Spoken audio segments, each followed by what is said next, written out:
श्री स्वामी समर्थ. शिवपुराणानुसार मुलगा होण्यासाठी उपाय.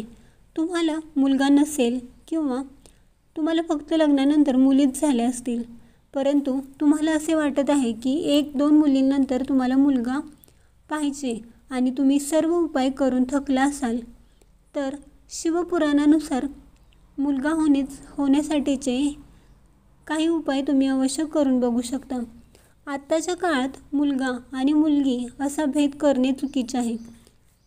परंतु तुम्हाला 1 मुलगी झाली असेल, 2 मुली झाल्या असतील, तरी देखील तुम्ही सुखी राहिलं पाहिजे.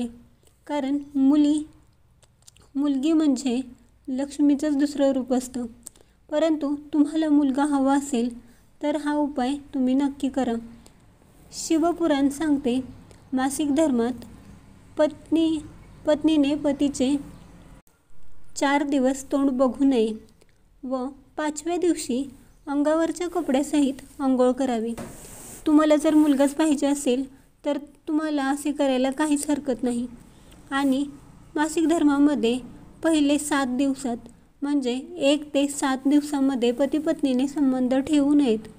तुम्ही जर 7 दिवसामध्ये संबंध ठेवले आणि तुम्हाला जर गर्भधारणा झालीच, तर ती जन्मलेली मुले असतात ती वाईट विचारांची असतात, वाईट संगतीची असतात. तुम्ही 10व्या दिवसापासून ते 18व्या दिवसापर्यंत संबंध ठेवू शकता. यामुळे तुम्हाला लवकरच मुलगा होतो.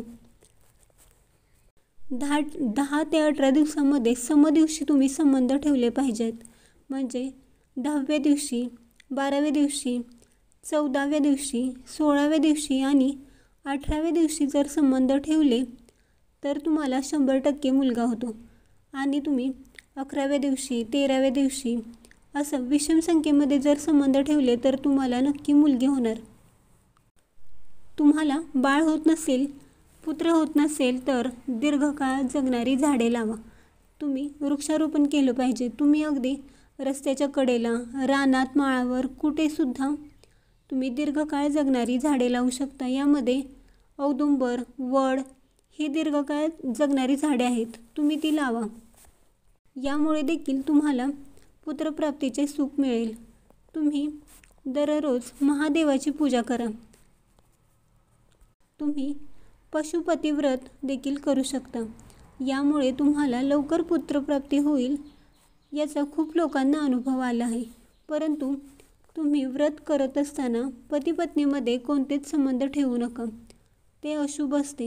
ही मुले अशुभ जन्माला येतात. त्यामुळे तुम्ही व्रत सुरू असताना कोणत्याही प्रकारचा पती-पत्नीने संबंध ठेवायचा नसतो. तुम्हाला देखील पुत्र हवा असेल तर तुम्ही यापैकी एखादा उपाय म्हणजे हे उपाय नक्कीच करून बघा.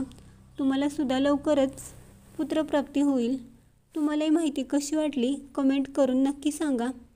व्हिडिओ आवडला असेल तर लाईक करा, शेअर करा आणि असेच नवीन व्हिडिओ बघण्यासाठी भक्ती या चॅनेलला सबस्क्राईब करा.